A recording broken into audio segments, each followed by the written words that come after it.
Hi everyone, welcome to episode 117 of the XS Noize Podcast.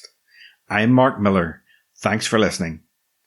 In this episode, I speak to legendary EMF frontman James Atkin about his new solo album, Circadian Rhythms. If you missed the previous episode, I spoke to Aaron Starkey from the Slow Readers Club about the release of their new record, Knowledge, Freedom, Power.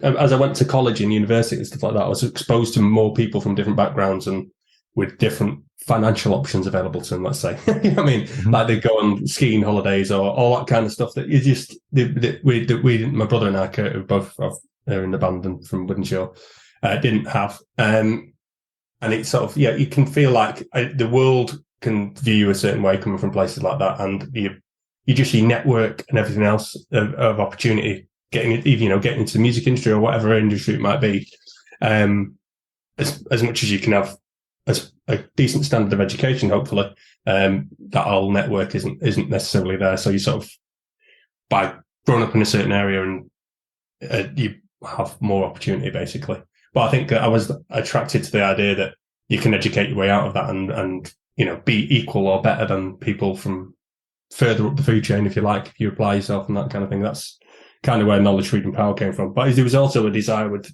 writing this album I was conscious that a lot of the albums before had been quite dark and dystopian and everything. And obviously with the pandemic happening and all the world going to shit, basically, and economically and everything else, felt a little bit indulgent to sort of have lyrics that were sort of really introspective and downbeat and everything. So I just wanted to experiment really with some more positive messaging. So check it out.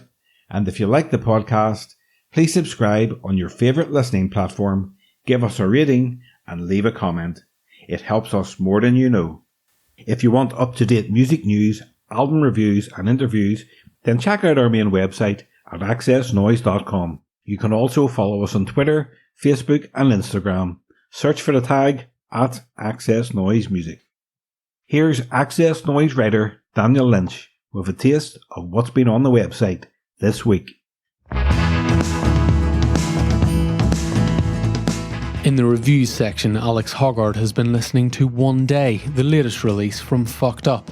As its title maybe suggests, the album was written and recorded in just 24 hours.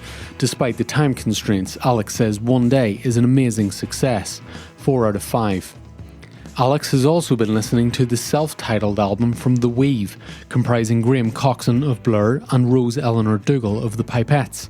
The album's 10 tracks cover jazz, rock and punk, showcasing the songwriter's strengths, but at times it's also overwhelming, 3 out of 5. The 1975 have been announced as official ambassadors for Record Store Day. They'll release a live performance with the BBC Philharmonic Orchestra on vinyl. There's more on that news, plus tour dates from Two Door Cinema Club, Nell Mescal and Lorna Shore, all at xsnoize.com. James Atkin is responsible for signing one of the biggest hits of all time, Unbelievable, with his band EMF. The song can still be found all over the airwaves, in blockbuster films and in ads more than 30 years later. James went on to have massive success with EMF, clocking up a #1 American single, huge album sales, and a prestigious Ivor Novello nomination for songwriting. James is now back with his 6th solo album, Circadian Rhythms. In this interview, James talks about writing and recording Circadian Rhythms, the last EMF album, Go Go Sapiens, touring, and lots more. So sit back, relax, and enjoy the XS Noize Podcast with James Atkin. Hi James, welcome back to the XS Noize Podcast. Thank you, Mark. It's lovely to see you. The last time we had a chat, I asked you, were there any plans for new EMF music? And you didn't think there would be. But lo and behold, during the summer of 2021, the band recorded Go Go Sapiens, the first EMF album of all new material in 27 years. So what changed? I'm not quite sure. I mean, I know it came together really quick. Yeah, maybe. I mean, I might have mentioned that me and Ian always write songs. We have been for years. Getting them finished and getting them released was always the challenge. And I think I don't know. I think the timing was just right. We sat down. Ian came up here to the Yorkshire Dales. We sat. We had a bunch of ideas. We kind of formulated an album, and it all fell together really quick. I mean, it was kind of scary because we didn't know what territory we were going into. But we wrote the songs, we recorded them, we got the album out, and then we've been touring, and now the band is in a really healthy place, which if you'd asked me that when we spoke before, I would have gone, well, I'm not sure. But now it seems like, we're back on it. Well, the first single that you put out was Sister Sandinista, which is an absolute belter tune. So what can you tell me about that, the writing and recording of that song? Well, Sister Sandinista, again, just sat down. We really liked the groove. I had some lyrical ideas. I usually take a bit of a dodgy idea, and then when me and Ian get together, we kind of make it work somehow. It seemed that was the most obvious one to choose at the new songs, and we went with it. And I think it was a good representation of the album and where we wanted to be as a band. So yeah, it was good. It was exciting to get it out there, and a bit scary, but we put it out there and it's got a great response, which is brilliant. EMF have so many big songs in your catalogue. Have any of those songs changed meaning to you over the years? Yeah. I mean, it's interesting now going on tour and being able to choose from a big back catalogue of songs. Obviously we could fill the set up with most of Go Go Sapiens, but then having to choose which songs, and it's really interesting when we kind of program the sets. We're lucky that we've got enough songs to choose what will follow another song. It's always tricky to follow songs like Unbelievable and things like that, but we've kind of got quite a lot of songs in our arsenal now. Whether they've changed meanings, I don't think so. I don't know. You kind of get lost, really. I don't really overthink it. There's a few songs we probably wouldn't go near now. Such as? Well, maybe some of the downbeat ones on the first album, like Travelling Not Running, although we did Long Time on the tour this time, and that was brilliant. Lots of people asking for songs like Girl of an Age and Admit It, and maybe more of the poppy ones, which we kind of struggled with back in the day. I think we care less now, though. And, if sometimes pulling these songs out the bag is quite good fun, When you're listening to the radio and one of your old EMF songs comes on, does it take you back to when you recorded the song? No, not really. I mean, the only one that ever really gets played is Unbelievable. And I can't quite remember us doing that. I remember we did a little demo around Derry's house one evening with all our friends. And I remember that kind of drunken night, but I don't actually remember the time of going into the studio and actually doing it. It's a strange one. I mean, it's almost 30 years ago, Mark, it's quite hard to remember these things. And a lot's gone on in those few years. And especially at that time, it was just like, bam, bam, bam, exciting thing after exciting thing after exciting thing, so, I remember times in the studio, most of it kind of being a bit of a slog, really. But, although I would love to go back into those big studios we had, like the joy of going into, Air Studios and things like that, and even Abbey Road to do strings and things like that. I mean, we were very lucky. I'm not quite sure of many bands these days, unless you're a big multi-selling platinum band, go into those kind of big studios anymore. But you still achieve what you set out to achieve. I mean, nowadays you can record an album anywhere, can't you? Yeah, and we've kind of proved that. I mean, we were a little bit, when me and Ian did the last album, we were, do we need to go into a proper studio? Do we need to record the drums, in a big expensive place? Do we need a producer? Do we need an engineer? And because that was kind of new to us, although, I've been putting records out for a long time under my own guise and stuff like that. But can you make a record that stands up as against, your Royal Bloods and your Foo Fighters and things like this sonically? I think we probably could have done with spending a lot more money on it, but we used what we had, and I think that's kind of there's something good about Go Go Sapiens where it is a little bit rough around the edges. It's I think it's very much a true EMF record in the fact that we made it ourselves without any outside influence. But it kind of gives a bit more confidence for doing the next record. Oh, well, that's good. So there's going to be one. Yeah, there will be another EMF record. I mean, we've got most of the songs already without giving too much away. And we've got the luxury of time on our side. We've been trying some ideas, like we had everybody up here and we demoed some bits and bobs, and then we compared the live demos to the program demos, and then it's just kind of figuring our way. You'd think we'd have the answer by now and go, yeah, we're just going to do an album. It is really, it's like, what's going to work, what won't work, and do we go and spend loads of money going into a big expensive studio and then not like the result and prefer what we did here? You know what I mean? So it's still we're still guessing at this. Do you have a dream music producer that you would like to work with on the next EMF album? Well, there is a few big names out there. I don't know really, because again, you're giving over your kind of. I don't know. It's a very personal thing these days, because just having that control and being able to produce it yourself. I think maybe an engineer would probably be more useful to us. I think now we've kind of reached to an age, we've been doing it a long time. We know what we want. We know what it's to sound like. I think producers are really important to a younger band. Shape and put them into shape, and structure the songs and make sure all the textures are working, and maybe now we've got that know-how, and maybe just an engineer can sonically. I think making it sonically sound brilliant is the key to it. I think, which might be we could be a little bit out of our depth especially when recording live drums and things like that. Program stuff is pretty easy to control, but getting a really good drum sound and a good bass sound and a good vocal sound. So yeah, that's an idea. We're throwing bits around, Mark. What's your favourite EMF deep cut? There's one on Go Go Sapiens called Equilibrium, which I always really liked.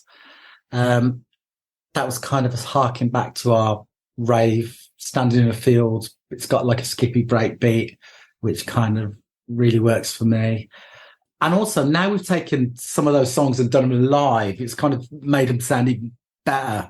There was a song called Angel, which I don't know if that was on an album or not. Someone's going to correct me now, but I think it may have been a B-side. I don't know really. Never Know or Stigma. There's a few tunes, but maybe more of the darker, deeper, serious songs that probably wouldn't get played on a radio, but they kind of mean a lot to the band and stuff. Mine would be She Bleeds from Stigma. Yeah, it's great, isn't it? All the strings on the quartets. Yeah. Yeah, that's great. That's one of Ian's, that is. I think he wrote it, a girl he was chasing. And I think he might have actually married the girl now and had 2 kids. Oh, worked out all right. I think that's what it's about. He may correct me. Well, you mentioned you'd been on the tour. You had a short tour with the band. How did the tour go? How much did you enjoy it? I really enjoyed it. I can honestly say it's probably my favourite tour that we've done. We went out there really confident. The band was sounding really good. Cardiff was a bit nerve-wracking the first night, but then once we got that one under our belts, we went out there, and I think we had a really good attitude because we were kind of not caring, but not being too precious, and just thinking, God, we're so lucky to be able to do this and just to go out and have fun. And I think that really come across in our performances. There was lots of smiling, lots of laughing, joking around. Everyone was in really good spirits. Derry was on fire. Got a new drummer called Aid, who has totally upped our game. And we've got, it seems like EMF's got its groove back on. I did really enjoy it. Being very sensible this time though. I didn't party too much and looked after myself, and it was manageable. I was actually driving home after every gig.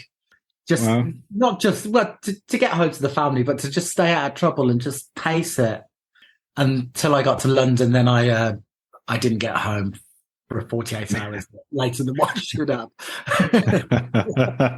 Old school. I'm sure how you spend time after shows is a lot different than what it was back in the day.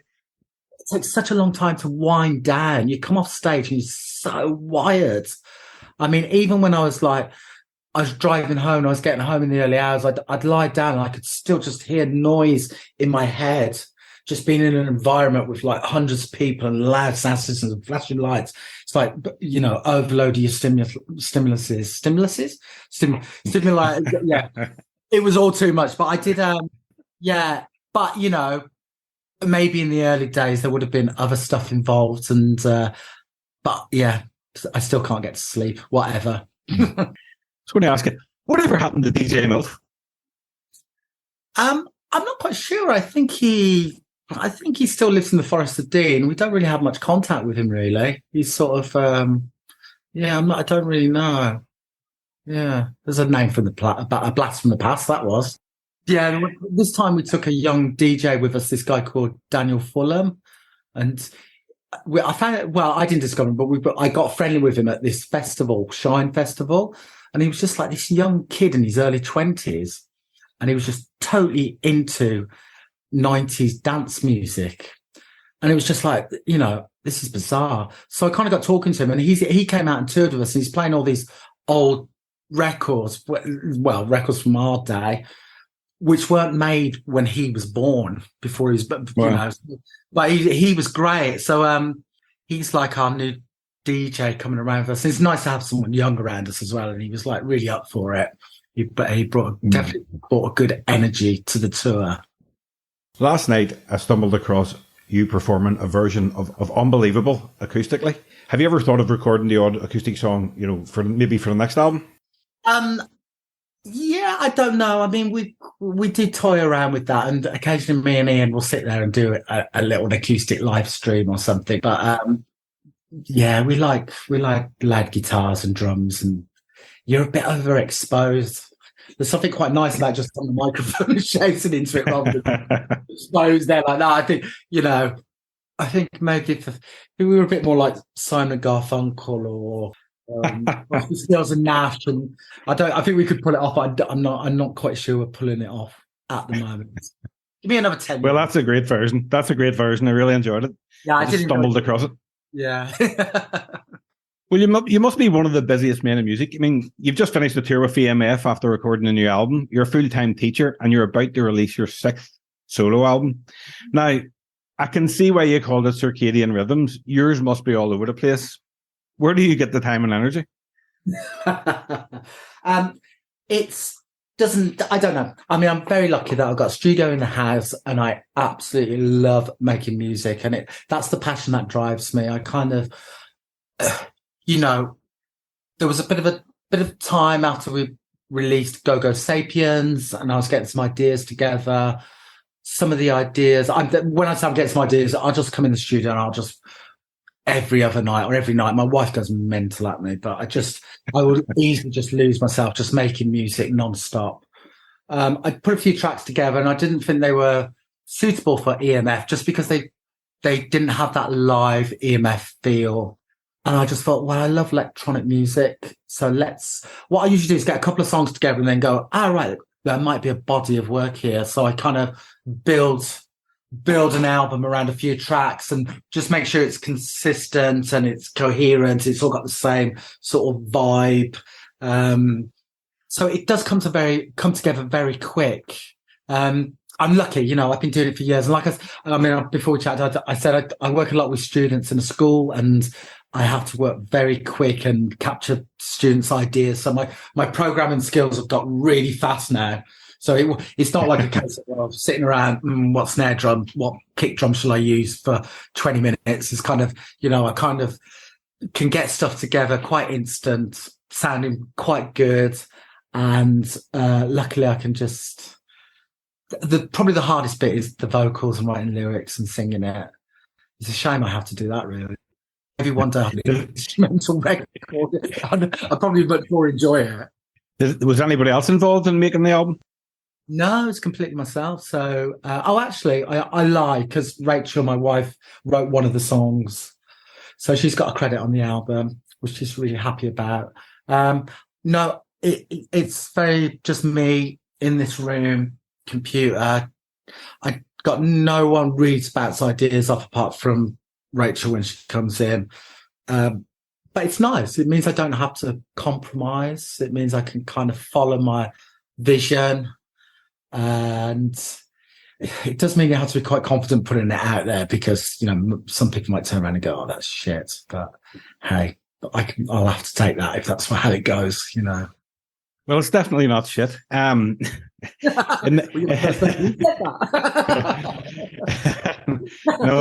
I've really, really been enjoying it. It's fantastic. In fact, I think it's the best solo album you've ever done.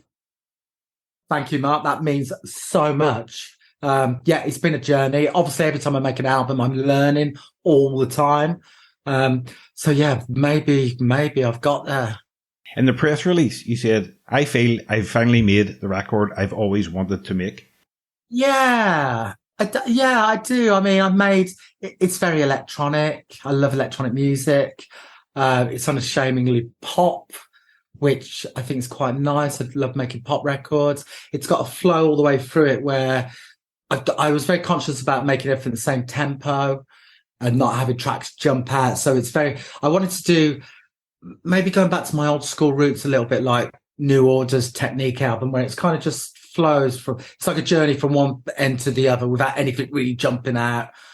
It is a bit risky because it can get a little bit samey, but that's what I was heading towards, and I hope I've achieved it.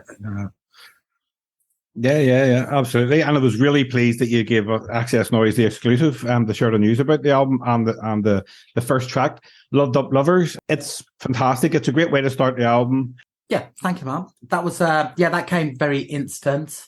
Again, just pop music.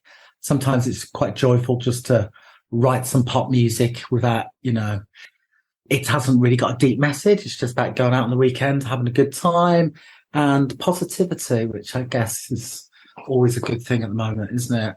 Yeah, well, it's certainly positive. I mean, you say we're just living for the weekend, and you say it's just an adventure over a weekend. The album has 90s music vibes the whole way through. There's a lot of sounds on the album that brought me right back to the 90s, which was fantastic. Yeah, there's definitely a lot of left fields and classic old dance stuff on there. Yeah, again, consciously, I didn't mean to do that. I think it's just the music I listen to and the music I've grown up on. I'm not going to make a grime record, am I? Not yet. Not yet.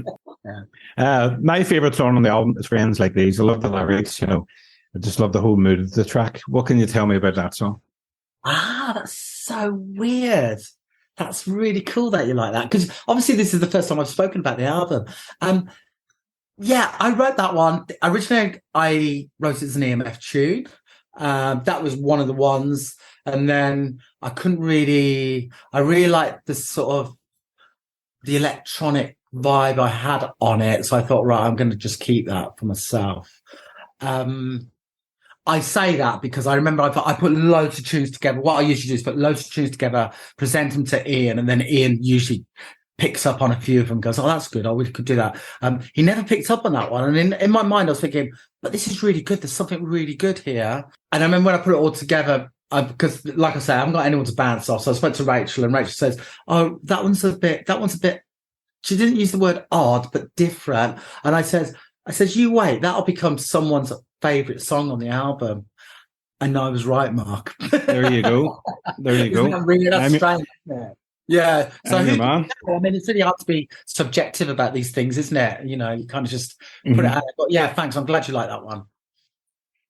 Which song on the album was the most challenging to get right for you? What one did you have more anguish over? I would say none of them. They've come together really quick.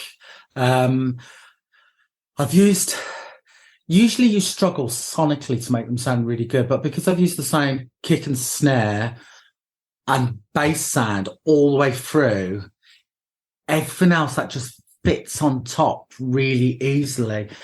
There's a couple of, I was definitely wondering whether to put, because there's a couple of instrumental dance tracks on there. And there's one called The Circle Continues in the middle. And I thought, can I put an instrumental on there? But the original version was 8.5 minutes long. I was listening to it, and I put the album together. I was thinking that's really cool, but to put an 8.5 minute long, techno electro track in the middle of an album might be a little bit too much. So that was the only challenge was editing that down to. I think I got it down to about 4 minutes in the end. I was really cross-eyed I had to do that, but then I was thinking, oh well, I've got to, I can't put people through that. So there is an 8-minute version of that flying around. The album finishes with the instrumental Rave Digger. There's no vocals on that. Why did you choose just to leave that there as an instrumental at the end with no vocals? Again, I just wanted to be brave. I didn't want to get pinned down and just putting vocals on it just for the sake of it. And it would have been quite easy just to sit down and try and work out some vocals and a melody. But I really liked it the way it was. And again, harking back to some of those early New Order records, they always had like Fine Time, which, is a little bit of an instrumental. And I thought I'd be brave enough to do it. I hope, maybe I've always just wanted to be a dance record techno producer. And I've kind of forced to do vocals. But yeah, and I thought it was a good way to end the album. Again, there was a really long version of that and I had to edit it down. But it means I've got some extra versions to put out at some point. Maybe I might do a 12-inch of just the instrumentals on each side or something. Yeah, that would be great. For some reason, Rave Digger, it brought when I was listening to it, Rave Digger brought back memories about the end of a mad party at 6 a.m. There's a few stragglers left. Daylight is seeping in through the curtains. No one has any cigarettes left, and I can hear the birds singing. It's that kind of tune that will be playing in the background. Do you know what I mean? Excellent. And that's exactly what we were going for. Yeah, I like that. I'm going to use that, Mark. I'll use that in the footnotes for it. Yeah, that's it. Exactly. I mean, music is all about how it makes you feel emotions, isn't it? And, being able to grab a moment like that, because we were all there, weren't we? All, overdoing it up when the sun comes up and stuff like that. So to kind of grab that moment, I've got a few tunes I always go back to, like Papua New Guinea. As soon as you hear those pads and stuff like that, it just takes you back to that moment, doesn't it? So maybe I was just trying to relive that and try and make a track like that. What sort on the album means most to you? What one do you enjoy most? Let me have a think. There's one called Good Morning. Again, it's probably one of those early hour songs. I really do like Loved Up Lovers because it's very instant.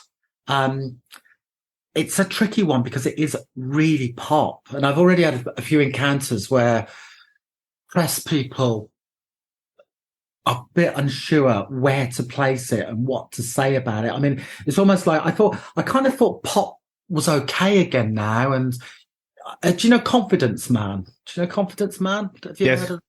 Yeah. This kind of pop can be cool. Because it used to be such a dirty word for such a long time. And I was hoping now that you could just make a pop record and it'd be, not cheesy. It's not like Agadoo or anything, but, it's kind of, it'd be nice. But, sometimes people don't know where to place that. And then there's still a thing, isn't there? People have to judge whether something is cool or not. And that's the most important thing to them. And it's just like, just let it go. It's just music, isn't it? And if it makes you dance and shake your head and move your body, that's good enough, isn't it? Yeah, well, as I always say, a good song is a good song, no matter who does it.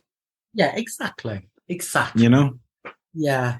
I mean, it used to be different back in the day because it was very tribal. When we were growing up in the 90s, you were either a goth or an indie kid or into dance music, and they would never cross, and it was your right to dislike the other people's music and slag it off.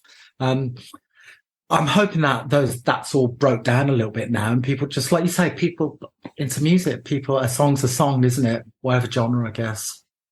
Nowadays, people just like everything, really, don't they? Yeah, I mean, country or western. Yeah. I do struggle with grime a little bit. I don't know. Yeah, we shouldn't diss any other genres, really. You'll be taking the new album out on the road this summer. Where and when will you be playing? I Well, it's still early days. I've managed to get a really good agent, which I didn't really do before. There's a few festivals in kind of sorted. I'm going to go up and do Tim Peaks at Kendall Calling, because that'd be a nice one to do, and it's also local. And it's kind of got to the stage now where I've got a son who's 17, nearly 18, and he wants to go to festivals, and he's saying, can you do this festival just so I can get tickets? So he's telling me what festivals he wants to go to, and then I'm trying to get to play there. So yeah, it's quite funny going to festivals now with an elder son. It's quite fun, especially when he stays out all night with you and sitting in a rave tent dancing with you. And I'm just like, this is a new experience. But he's got the bug now, and he wants to bring a few mates along with him. So we're going to go and do Bearded Theory. There's a really nice one up by us called Beat Herder. There's some great festivals out there. So yeah, nothing's kind of really, a few of them are booked, but I probably shouldn't say because they haven't been announced and stuff yet, but there's a few bits and bobs. So it's looking good. And you'll be joined by your lovely wife, Rachel. So how good will that be? Your son and your wife? Yeah, I know. It'd be great. I mean, yeah, she's up for it, I think. It's all comes with its own. You'll be well looked after, your son and your wife with you. Wow. Yeah.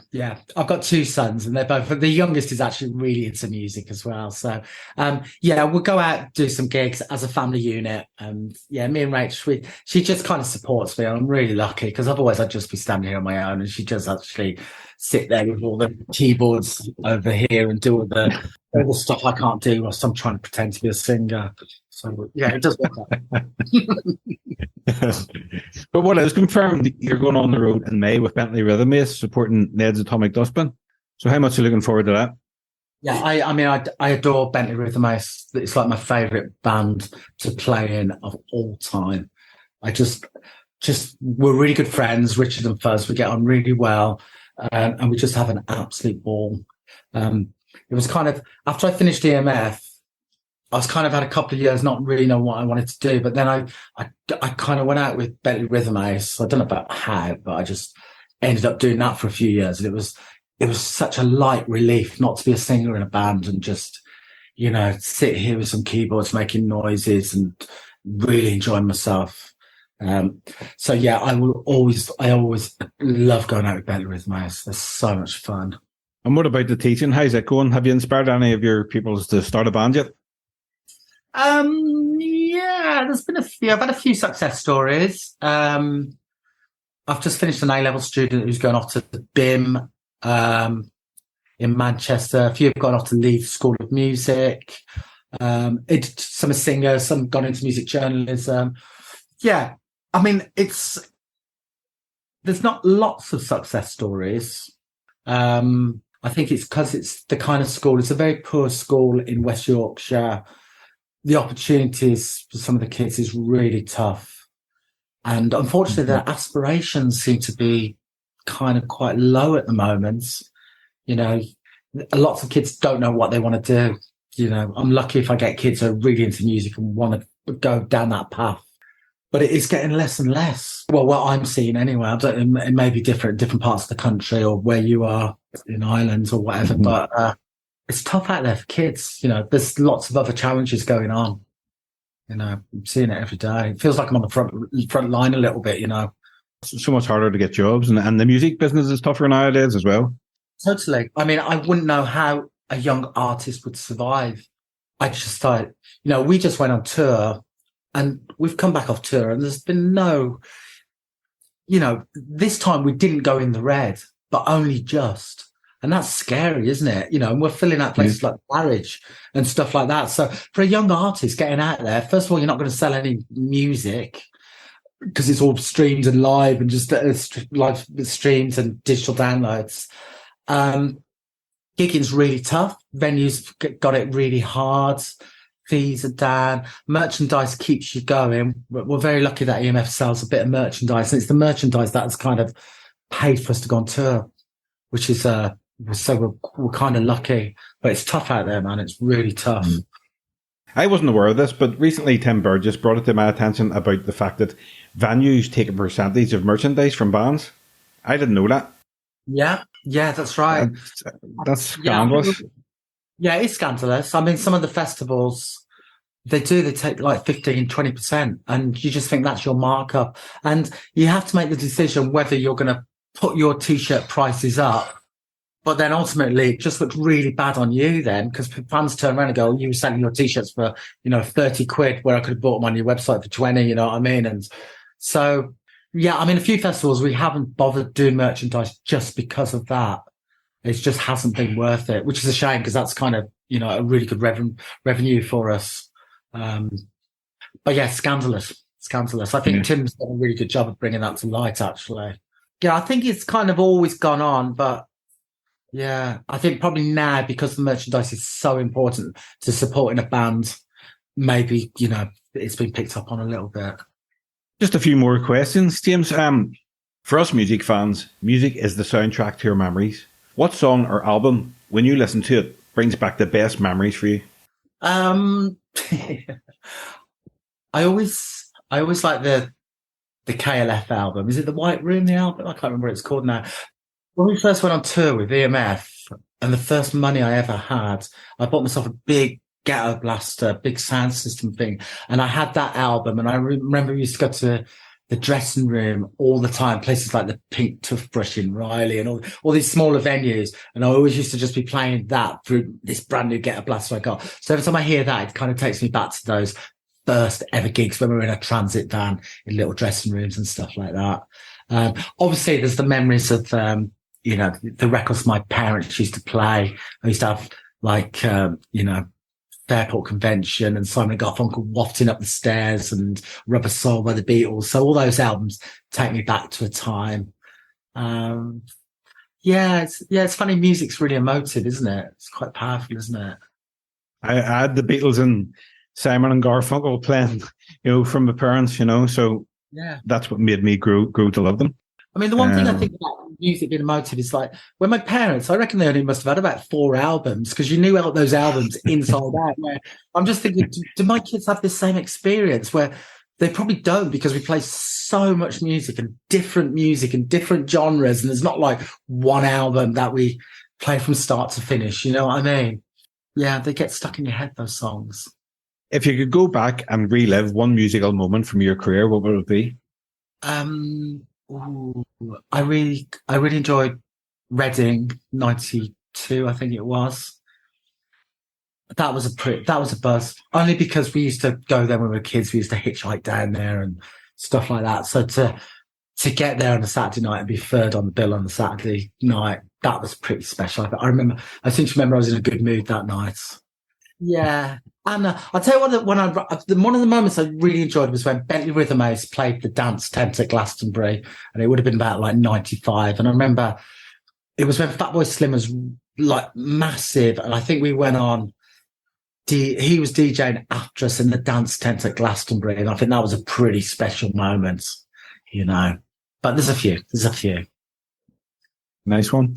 Well, James, that's me finished. Is there anything you would like to mention before we wrap up? Yeah, thanks, Mark. I mean, I really appreciate you doing this. I have got the CDs. I'm going to make these available now because obviously they're going to go through a record label called Cargo Records, but I've managed to snag a box just to put up on my own Bandcamp. So I'm going to start sending these out straight away, actually. But jamesatkinmusic.com, you can get the CD.